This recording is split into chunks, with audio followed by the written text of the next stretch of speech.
ఇందులో క్షీరసాగర మథనంలో ఒక రహస్యం. క్షీరసాగర మథనం అంటే మన మనస్సుని మనం మధించడం. పాల సముద్రం అంటే ఎక్కడో లేదు, దాని గురించి వెతుక్కుంటూ వెళ్ళిపోతే కుదరదు. ఎక్కడ మనం ఎన్ని జన్మలు ఎత్తినా అక్కడికి మనం వెళ్ళలేము, అది సాధ్యం కాదు. ఇది ఆ పాల సముద్రం అనే పేరు మీద చెప్పింది మన మనస్సు.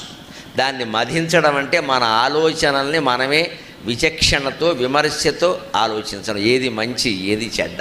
ఎందుకంటే మన మనస్సు ఎప్పుడు ఏం చేస్తూ ఉంటుందంటే పనికిమాలిన ఆలోచనలు ముందు చేస్తుంది, కాస్త దెబ్బలు తగిలేక పనికొచ్చే ఆలోచనలు చేస్తుంది.